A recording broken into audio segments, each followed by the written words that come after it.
تحریری مناظرہ اس موضوع ہم آپ کے ساتھ تحریری نہیں کرتے ہم، تحریری مناظرہ نہیں کرتے ہم، سامنے بیٹھ کے. شیخ صاحب پہلی بات یہ ہے کہ ایک مائکرو فون خرید لو. بالکل تیار ہے، آپ ایک مائکرو فون خرید لو.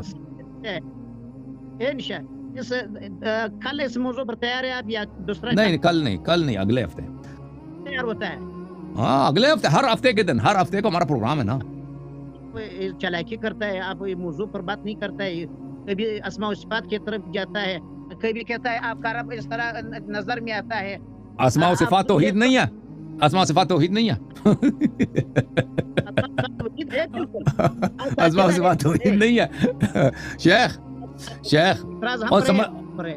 اور شیخ صاحب میری بات سمجھ آئیے، آپ ایک اچھا مائکرو فون زحمت کرے خرید لیں. سمجھ آئی نا بات؟ ہمارے ساتھ اس بات کا تعین کرو. کیا تعین کریں؟ اس موضوع 4 گھنٹے بات کرو. ہم استغاثہ پر آپ سے گفتگو کرنے کو تیار ہیں. اس کی شرط یہ ہے، آپ پہلی بات ایک اچھا مائکرو فون خرید لو. دوسرا شرط یہ ہے کہ اگر ہم کوئی سوال کریں جواب دینا. بھائی چلاکی کیا تو ہمیں غصہ دلائے تو ہم گفتگو نہیں کریں گے. لوگوں کا غم چھوڑو، یہ اس سے فائدہ نہیں ہوتا ہے. اگر آپ نے اپنا عقیدہ کو ثابت کیا، آپ نے جتنا ہمارا عقیدہ بالکل ثابت ہے. او شیخ سمجھ آئیے بات یار. او بھائی ایک مائکرو فون خرید لو. سمجھ آئیے یا نہیں سمجھ آئیے؟ نہیں سمجھ آئی. اور سمجھ آئی نہیں آئی؟ ایک مائکرو فون خرید لو. بولو سمجھ آئی ہے؟ یہ بالکل آیا. ابھی نہیں، ابھی لیٹ ہو گیا نا. ابھی لیٹ ہو گیا، ابھی 1 بجے. دوسرا کل انشاءاللہ نیکسٹ پروگرام میں آپ تشریف لائیں. اور ایک 3-4 شیخ کو بھی لے کے آؤ نا، 4-5 شیخ کو بھی لے کے آؤ. ٹھیک ہے نا؟ ہاں جی سر. بدھ کا رات نہیں بدھ کا رات نہیں اسی طرح میں میرے پاس کچھ کام ہے اگلے ہفتے کو. میرے کام ہے، لیکن اس کے بعد آپ سے آپریٹر آپ سے تو وہ کرے گا نا. آپریٹر آپ سے کانٹیکٹ کرے گا. ابھی میرا کچھ کام ہے، اگلے ہفتے مجھے کام ہے. ٹھیک ہے نا؟ ابھی کچھ دنوں میں مجھے کچھ کام ہے، اس کے بعد فارغ ہو جاؤں گا تو بالکل آپ کی خدمت میں حاضر ہوں. شیخ صاحب صحیح ہے، بدھ کو میں نہیں آ سکتا. یہ بالکل یا علی مدد پر بالکل سوالات مالا تو تحریری لکھو، ہم آپ کو تحریری جواب دیتے ہیں. نہیں تحریری نہیں ہے. سوال ادھر سامنے ہوگا، لوگوں تو تیاری کر کے آ رہے ہو نا، جواب دے دینا. بھائی تحریری کیا لکھ دیں؟ میرے پاس نہیں، آپ کے وقت نہیں آپ کے پاس تحریری لکھ دوں. تحریری سوال. اچھا شیخ صاحب اسماء و صفات میں بھی آپ تیار ہیں؟ ہم آپ کے پاس نہیں ہیں، ہم آپ کے پاس جس موضوع میں آپ کے دم ہے. اچھا بتاؤ اپنا عقیدہ بتاؤ نا. اسماء و صفات میں، اسماء و صفات میں اللہ کے ہاتھ ہیں یا نہیں؟ اپنا عقیدہ بتاؤ. بل یداہ مبسوطتان. نہیں یہ ید آپ تعویل کرتے ہیں یا اسی ظاہر میں مانا لیتے ہیں؟ اسلاف سے ثابت ہے، اس پر ہمارا عقیدہ ہے. یعنی یہ جو دیکھیں آپ کے پاس سلف سے کیا ثابت ہے؟ سلف سے کیا ثابت ہے؟ ید کے معنی جو لغوی معنی ید ہے یا مجازی معنی؟ آپ اللہ رب العزت کو اللہ کے 2 ہاتھ ہیں، چھوٹے ہاتھ ہیں اللہ کے. ٹھیک ہے نا؟ وہ تعویل نہیں کرتا. اور اللہ کے ہاتھ ہے نا، آپ نے بھی کہا جو سلف سے ثابت ہے. تعویل نہیں کرتا نا، مجازی معنی ہاتھ ہے. بھائی جو لغت میں جس کو ہاتھ بولتے ہیں نا، ہاتھ یہ میرا ہاتھ ہے. جس کو ہاتھ بولتے ہیں نا، انسان کا ہاتھ ہے، جانور کا ہاتھ ہے، اس کے اللہ کے بھی ہاتھ ہے. تعویل نہیں کرے گا. مجازی معنی نہیں ہے، لغوی معنی منظور ہے. جو لفظ ہاتھ کے معنی ہے نا، اسی پہ اس کا عقیدہ ہے. کتنے ہاتھ ہیں؟ اور کتنے ہاتھ ہیں؟ رب کے کتنے ہاتھ؟ اور رب کے کتنے ہاتھ ہیں؟ ارنی انظر الیک. ہاں اس طرح ارنی انظر الیک کیا کہتا تھا. اور بھائی تم ابھی تم مجھے بتاؤ تیرے رب کے کتنے ہاتھ ہیں؟ ہاتھ تو آپ نے اعتراض. ہاں قرآن نے ہمارا عقیدہ ہے. آپ کا عقیدہ قرآن تو ایسا. اور بھائی وہ دلائل بعد میں آئیں گے نا شیخ صاحب، دلائل بعد میں آئیں گے مناظرے کے دوران. دلیل ہر بات کی دلیل ہوتی ہے، وہ الگ چیز ہے. لیکن ابھی صرف ادعا سمجھتے ہیں نا، ادعا سمجھنا چاہتے ہیں. آپ کے رب کے ہاتھ ہیں. کتنے ہاتھ ہیں؟ والسماء بنینا بأیدن.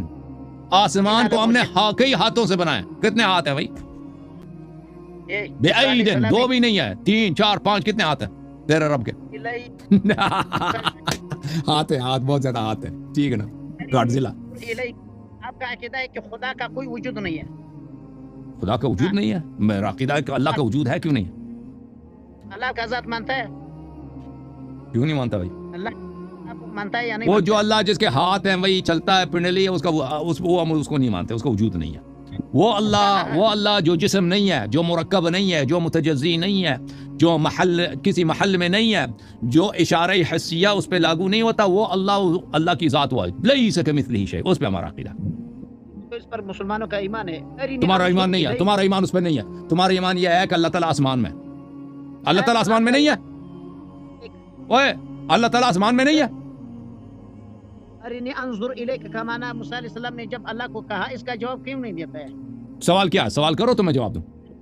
کیا عقیدہ تھا کہ ربی ارنی انظر تو یہ موسیٰ علیہ السلام کا اپنا عقیدہ نہیں تھا۔ موسیٰ علیہ السلام اور اہل بیت علیہ السلام کے احادیث میں یہ کثرت کے ساتھ موجود ہے کہ موسیٰ علیہ السلام جب بنی اسرائیل کو بتاتے تھے کہ اللہ تعالیٰ نے مجھے تورات دیا، میں پہاڑ پہ گیا، اللہ نے مجھے تورات دی، اللہ نے مجھ سے گفتگو کی ہے، تو وہ موسیٰ علیہ السلام کا مذاق اڑاتے تھے، کہتے تھے تو نے اس رب کو دیکھا ہے؟ تو موسیٰ علیہ السلام بتاتے تھے میرا رب دیکھنے کے لائق، دیکھنے کے قابل ہے ہی نہیں، وہ دیکھا ہی نہیں جاتا، وہ اس پہ نظر نہیں پڑتا۔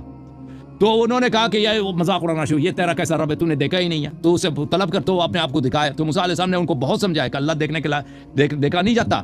تو بنی اسرائیل نے، یہودیوں نے موسیٰ علیہ السلام کو جب بہت ستایا تو ان کے لسان سے اللہ کہا تاکہ ان کو سمجھ آ جائے، رب ارنی انظر الیک۔ تو یہ موسیٰ علیہ السلام کا اپنا عقیدہ نہیں تھا کہ موسیٰ علیہ السلام یہ بیوقوف تھے، نستجیر باللہ، وہ سمجھتے تھے کہ اللہ مجھے دکھا دو اپنے آپ کو۔ یہ یہودیوں کا یہ مطالبہ تھا۔ موسیٰ علیہ السلام جب بالکل بے بس ہو گئے اپنی امت سے، امت نے ان کی بات نہیں مانی، امت نے کہا کہ جب تک آپ خود اللہ سے نہ مانگو کہ وہ اپنے آپ کو دکھائے، پر اس کا جواب نہ لے کر ہم آپ کو نہیں مانیں گے۔ تو اللہ نے ان سے کہا، ٹھیک ہے نا، پر امت نے ان سے یہی کہا، ہاں جیب سے نکلنے والا کون سا آیت کا معنی ہے جو اپنے جیب سے اتنا؟ یہ حدیث میں آپ کو دکھاؤں، یہ حدیث ہے، میرے جیب سے نہیں ہے، کیا حدیث ہے اہل بیت طاہرین علیہ السلام، کیا حدیث ہے اس مسئلے پر؟ شیعہ کا جھوٹ ہم نہیں مانتے۔ اور تم نے میرا عقیدہ پوچھا نا، ارے تم نے پوچھا کہ تمہارا عقیدہ اس آیت کے متعلق کیا ہے، جھوٹ نہیں مانتے، تم جھوٹ بولتے ہو، تم بتاؤ، تم اپنا عقیدہ بتاؤ، رب ارنی انظر الیک۔ موسیٰ علیہ السلام کا عقیدہ یہی تھا کہ اللہ تعالیٰ نظر آتا ہے۔ کیا تھا؟ کیوں پوچھا؟ اللہ نے کیوں قرآن میں ذکر کیا؟ کیوں اللہ تعالیٰ نے ذکر کیا؟ کیوں اللہ تعالیٰ وَإِذْ قَالَ إِبْرَاهِيمُ رَبِّ أَرِنِي كَيْفَ تُحْيِي الْمَوْتَى، اللہ تعالیٰ نے کیوں اس کو ذکر کیا؟ بتاؤ۔ ہاں، اس آیت کا کیا؟ وَيَوْمَئِذٍ نَاظِرَةٌ إِلَىٰ رَبِّهَا نَاظِرَةٌ۔ او بھائی شیخ صاحب، آپ کہہ رہے ہیں کہ اللہ نظر آنے والی چیز ہے نا، إِلَىٰ رَبِّهَا نَاظِرَةٌ یعنی إِلَىٰ رَحْمَةِ رَبِّهَا مُنْتَظِرَةٌ۔ ناظرہ عربی زبان میں بمعنی منتظر کے آتا ہے، منتظر، ناظرہ یعنی منتظر، إِلَىٰ رَبِّهَا نَاظِرَةٌ، إِلَىٰ رَبِّهَا نَاظِرَةٌ یعنی إِلَىٰ رَحْمَةِ رَبِّهَا مُنْتَظِرَةٌ۔ هل ينظرون إلا أن تأتيهم الملائكة إلا أن يأتيهم الله، هل ينظرون إلا كيف آياتين؟ یہ تو کفار کا ہے، کفار کی مذمت ہے۔ شیخ صاحب آپ اپنا عقیدہ پہلے بتاؤ نا، پھر دلائل بعد میں آتے ہیں نا۔ تم اپنا عقیدہ، تو تمہاری یہی چالاکی ہے، اپنا عقیدہ نہیں بولتے، اپنے عقیدے پہ استدلال کرتے ہو نا۔ تم پہلے بتاؤ تیرے عقیدے میں اللہ کا پیر ہے یا نہیں ہے؟ دعویٰ لکھو، آپ کہتا ہے دعویٰ لکھو، سوال کا جواب نہیں دے رہا نا، تیرے سے گفتگو کرنا ناممکن ہے بھائی شیخ صاحب۔ جب تم سوال کرتے ہو میں جواب دیتا ہوں، جب میں سوال کرتا ہوں تم جواب نہیں دیتے، صحیح ہے نا؟ یہ غلط ہے، یہ غلط ہے جی۔ سوال میں نے یہی پوچھا آپ سے، میں نے آپ نے کہا اللہ کے ہاتھ ہیں، میں نے آپ سے پوچھا اللہ آپ کے رب کے کتنے ہاتھ ہیں؟ قرآن میں جو ہے بلیدہ مبسوطتان، کتنے ہاتھ؟ بس کتنا ہے؟ تم بتاؤ نا، تم جواب نہیں دے رہا نا، تم بتاؤ کہ اللہ کے کتنے ہاتھ ہیں؟ کہہ دو مجھے نہیں آتے، کہہ دو 2 ہاتھ ہیں، کہہ دو ایک رقم دے دو، ہاں کتنے ہاتھ؟ اللہ کے کتنے ہاتھ ہیں بھائی؟ جواب نہیں دے رہا۔ تیرے کتاب سنت میں کتنے ہاتھ ثابت ہیں اللہ کے؟ 2 ہاتھ ہیں۔ اس آیت کا معنی کیا ہے؟ آپ کرو بھائی، میں دیکھیں یہی دیکھیں یہی اسی لیے آپ سے گفتگو ناممکن ہے۔ جب آپ سے سوال کرتے جواب نہیں دے رہے، اور سوال جب کہ آپ جواب دے دو 2 ہاتھ ہیں، یہ کہہ دو نہیں آتا بھائی، مجھے نہیں آتا کتنے ہاتھ ہیں، کتاب میں نہیں لکھا، کہہ دو لکھا ہے 2 ہاتھ ہیں، جواب دے دو نا، بس ختم ہے۔ آپ سے تیرا عقیدہ اتنا گھٹیا ہے شیخ، تیرا عقیدہ اتنا گھٹیا، اپنے عقیدے کو ظاہر نہیں کر سکتے زبان سے۔ اور تیرے رب کے کتنے ہاتھ ہیں؟ جواب دے دو نا، کتنے ہاتھ ہیں اس کے؟ بل یداہ مبسوطتان، ترجمہ کرو اس کا تاکہ لوگوں کو سمجھ آئے نا۔ مبسوط ہے کیا مبسوط ہے؟ کیا مبسوط ہے؟ کتنے ہاتھ ہیں بھائی؟ میں نے نہیں کہا کہ کھلے ہیں یا مبسوط ہیں، کتنے ہاتھ ہیں بھائی اس آدمی عذاب ہے اس آدمی سے بات کرنا، ایک سوال کو 100 مرتبہ کہنا پڑتا پھر بھی جواب نہیں دیتا. کیوں یہ شخص جواب نہیں دے رہا؟ میں آپ کو بتاتا ہوں. اس کی مجبوری ہے، اس کا عقیدہ اتنا گھٹیا ہے اللہ کے متعلق. میں وہابیت کا میں آپ کو بتاتا ہوں، ان کے توحید اتنا گھٹیا ہے، اتنا گھٹیا ہے، ان کا توحید اتنا گندا توحید ہے اللہ کے متعلق. اپنا عقیدہ یہ ان سے سوال کرو نا، جواب کبھی نہیں دے سکتے، کبھی نہیں دے سکتے. اسماء و صفات پر ان سے سوال کریں کہ آپ کا اس کے متعلق کیا عقیدہ ہے، اسی طرح گول کریں گے نا. کہتا ہے اللہ کے ہاتھ ہیں، جی ہاتھ ہے. کتنے ہاتھ ہیں؟ جواب نہیں دے گا. آیت پڑھے گا، آیت میں بہت واضح ہے کہ عدد وہاں پہ معین ہے، لیکن ترجمہ نہیں کرے گا، جواب نہیں دے گا، کیونکہ اس کے بعد اس کو پتہ ہے کہ اگلا سوال کیا ہوگا. ٹھیک ہے نا؟ تو یہ جواب نہیں دے گا. اس کی وجہ یہ ہے، مجبوری ہے. شیخ صاحب اگلے ہفتے بھی آپ سے گفتگو نہیں ہوگی، کیونکہ آپ سے گفتگو کرنا جو ہے نا، جب تک آپ دیکھیں، جب تک آپ سوالوں کے جواب نہیں دیتے نا، تو میں آپ سے گفتگو نہیں کر سکتا. آپ جب مجھ سے سوال کریں نا، تو میں ایمانداری سے جواب دوں گا. جب آپ نہیں جواب دے سکتے، تو جواب نہیں دیتے، تو میں آپ سے کیا گفتگو کروں.